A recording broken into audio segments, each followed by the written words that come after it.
I didn't think moving out of my own property would end with 5 patrol cars blocking my driveway like I was some kind of fugitive. But that's exactly what happened. And I swear, if my son hadn't stepped forward at the perfect moment, I might have ended up in handcuffs for the crime of putting up a for sale sign. Yeah, a sign. That's what set the whole thing off. What made it even crazier is the woman behind it all wasn't some stranger. She was the HOA president. The kind of woman who walks like she's carrying the Constitution in her purse and talks like every sentence is an official ruling. She called the cops on me, tried to paint me like a danger to the neighborhood, and when the officers actually showed up ready for a standoff, she lost control of the story because she didn't know my son was law enforcement. And she definitely didn't expect the badge to come out and the cuffs to go on her instead. Now let me rewind, because you need to understand how we got there. I'd lived on that land for almost 3 decades. Northern Wyoming, outside a town called Dry Creek. Not some fancy gated community either, just open sky, wind that bites your ears in winter, and dust that never truly leaves your boots. 40 acres, a ranch house that creaked when the weather shifted, and enough memories packed into the ground to make it hard to even think about leaving. But after my wife passed, the place started feeling more like a museum than a home. Every corner reminded me of her. Every quiet night felt louder than it should. So when a hospital in Casper offered me a contract to help manage facility upgrades, I took it as a sign. New start. New chapter. I wasn't running away. I was finally moving forward. So I hammer in the post for the for sale sign. One clean hit. Then another. And I'm thinking, okay, this is it. This is the first step. The moment I stand up and wipe the dust off my hands, I see her coming. Her name was Marla Pendleton, HOA president of Whisper Ridge Estates. Tight bun, clipboard, designer boots that had never touched mud in their life, and a face that looked like it was carved out of disappointment. She didn't wave, didn't smile, just marched right across my gravel like she owned it. "Ethan," she says, like she's addressing an employee, "you don't have authorization to post that sign." I actually blinked, because for a second I thought she was joking. "Marla, it's my property." She taps the clipboard with her pen like she's about to cite scripture. "Your property is still subject to HOA review. Any transfer must be approved by the board." I let out this slow breath, the kind you do when you're trying not to laugh in someone's face. "The board doesn't get to approve me leaving." Her eyes narrowed. "This community functions because we follow rules." And I said, calm as could be, "No, this community functions because everyone's too tired to argue with you." She stared at me like I'd slapped her. Then she spun around and walked back toward her house without another word. But I recognized the look in her eyes. That wasn't the look of someone who lost. That was the look of someone who was already plotting. That night, just after sunset, I'm coiling extension cords by the barn when headlights sweep over the pasture. Then another set. Then another. It's like a whole parade turning onto my road. And I swear to you, when the first patrol car rolled into my driveway, I froze. Then the second. Then the third. Then 2 more. 5 cars total. Doors slam. Radios crackle. Officers spread out, hands hovering near their holsters like they're expecting a gunfight. I step forward slowly with my palms out. "Evening, officers." The lead deputy looks at me with this hard, cautious stare. "We received a call about a domestic disturbance. Possible suspect attempting to flee jurisdiction." I almost laughed. Not because it was funny, but because it was so insane it didn't feel real. Then I hear her voice, sharp as a whip, floating from across the fence line. "That's him. That's the man. He's been acting unstable all day. He threatened to leave without inspection." I feared for my safety. I turn my head, and there's Marla, standing just inside her yard like she's conducting an orchestra of chaos. She's pointing, talking fast, stacking lies like bricks. "Ma'am," the deputy says, "what exactly did he do?" She gestures wildly. "He's hiding something in that barn. He's trying to run before the HOA can investigate. He's been hostile and aggressive." I clench my jaw so hard I taste metal. "Deputy," I say, keeping my voice steady, "I posted a for sale sign." "That's it." The deputy glances toward the sign, then back to me. You can see the confusion on his face. 5 patrol cars. For a sign. He pulls aside 2 other officers, and they talk quietly.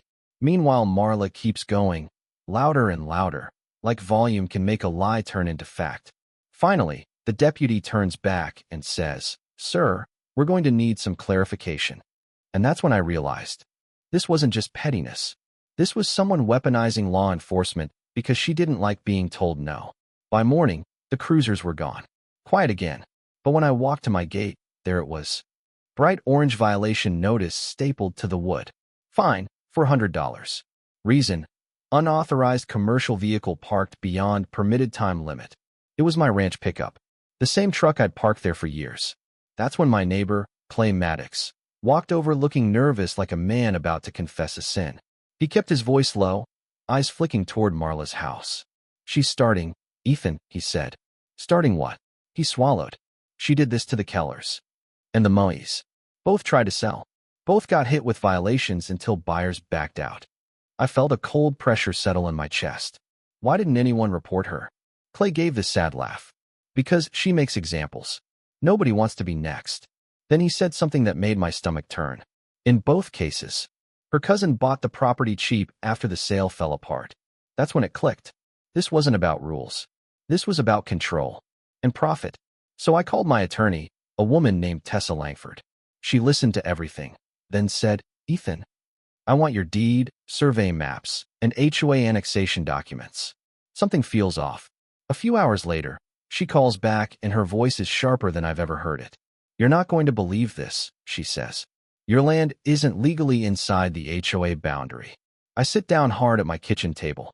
"What?" "The HOA boundary stops about a third of a mile east of your property line. Marla has been enforcing authority she doesn't have." I just stared at the wall. That meant everything she'd done. Every fine, every letter, every threat had been illegal.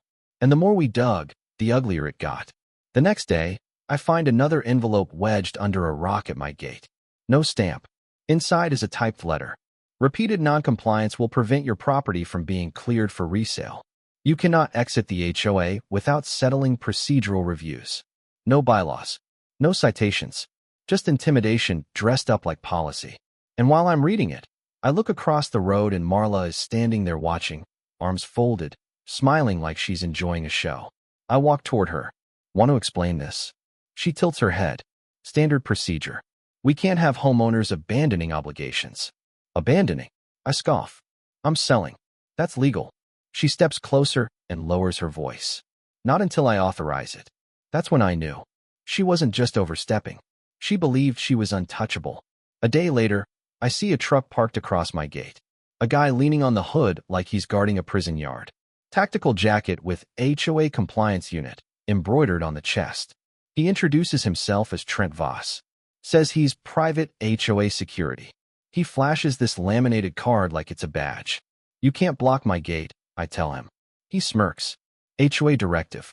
I'm here to monitor movement until your violations are resolved." And when I tell him the HOA has no jurisdiction over my land, he shrugs and says, "That's not what Marla says." I take a photo of him, then another. Then I record video. If he wanted to build a fake case against me, I was going to build a real one against them. Then things got darker. 2 nights later, my power cuts out. Then my irrigation pump stops. It's summer, and without water, my crops don't last long. I check the breaker. Nothing tripped. Someone bypassed it. Then my phone buzzes with an HOA emergency maintenance alert. Estimated downtime, 12 to 48 hours. I go outside, and there's a utility-style truck parked near the edge of my property. No company logo, just a magnetic sign that says HOA infrastructure contractor. I confront the guy, and he says, "Emergency orders from HOA president." I tell him, "If you touched regulated water lines, that's a crime." He stiffens, like he knows it's true. That's when Trent shows up again, smiling like a bully who thinks he's clever. "Looks like you're going to lose a lot of produce," he says. And that right there, that wasn't a comment. That was a threat. I called Tessa. She said, "Do not confront them. Let them overreach. Every move they make digs them deeper." Then I got a text from an unknown number. "Stop resisting. Cooperate." No name. But I knew her voice in those words. The next morning, my son pulled into the driveway. His name's Cole. He's a police officer, has been for years, and he's the type who doesn't talk much. But when he does, people listen. He looks at the dead irrigation lines and says, "Dad, what happened?" I tell him everything. Quick, just facts. Cole nods once, jaw tight.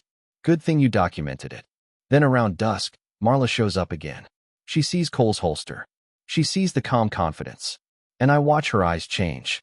Not fear, but calculation. Like she just found a new way to hurt us. You know, she says sweetly, neighbors are concerned. Seeing an armed stranger on property. Cole answers flatly. I'm not a stranger, and this isn't HOA property. She smiles thin. That's debatable. Cole doesn't blink. No, ma'am. It's not. She leaves, but not before I hear her say, almost under her breath, we'll see. That night, right after dark, the sirens start. Not one, not two. A storm. 5 patrol cars come flying down the gravel road, lights blasting the trees like lightning. They slam into position across the front of the property, doors open, officers behind them with weapons drawn. A loudspeaker booms. Armed suspect. Come out with your hands visible. Cole raises his hands immediately, calm as ice. He whispers to me, do not move fast. Do not reach for anything. And then her voice cuts through it like a knife. That's him. That's the intruder. He threatened me. He's impersonating law enforcement. Marla stands across the road, face twisted in triumph, pointing at my son like she's just captured a criminal. Cole speaks loud, steady. Officers, my name is Officer Cole Harrison, badge number 5127. I'm off duty assisting my father on private property. The lead officer shouts, do not move. Cole responds, my identification is on my left side. I will only move when instructed. The officers hesitate. You can see it. Because Cole is calm, trained, and Marla is screaming like a woman auditioning for a drama channel.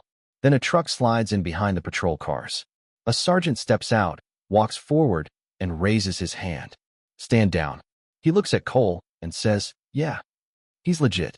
I just confirmed with his department. And the second Marla realizes her story is collapsing, she panics. She starts yelling, no, he's lying. Arrest him. Then she does the dumbest thing possible. She lunges, swinging her hand toward my son's face. Cole steps back, and in one smooth motion the sergeant grabs her wrist, twists it behind her back, and slaps cuffs on. Marla Pendleton, he says, you are under arrest for filing a false police report, obstruction, and attempted assault on a peace officer. Her scream echoed off the hills. I'm the HOA president. You can't do this. Cole finally exhales, walks over to me, and says, you okay, Dad? And for the first time in weeks, I felt something inside me unclench. The truth poured out after that. County investigators got involved. They discovered forged annexation documents, illegal fee collection, harassment patterns, even fake signatures in county records. It wasn't just my case. It was bigger, a whole system of manipulation, with Marla at the center. The next morning, neighbors who used to avoid eye contact brought coffee and apologized. Quietly, shamefully, because they'd watched it happen for years. But here's the part that still gets me. When they took Marla away, she turned her head toward me and mouthed something through the patrol car window. This isn't over. And maybe she was right. Because people like that don't just disappear. They come back in other forms. Different neighborhoods.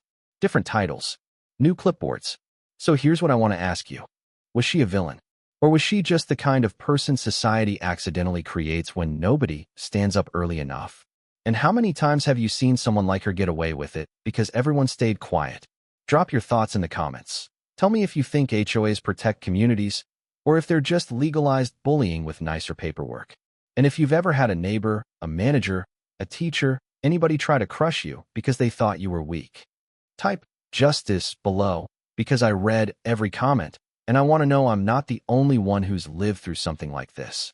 If you want more real stories where bullies finally meet consequences, hit like, subscribe, and I'll see you in the next one.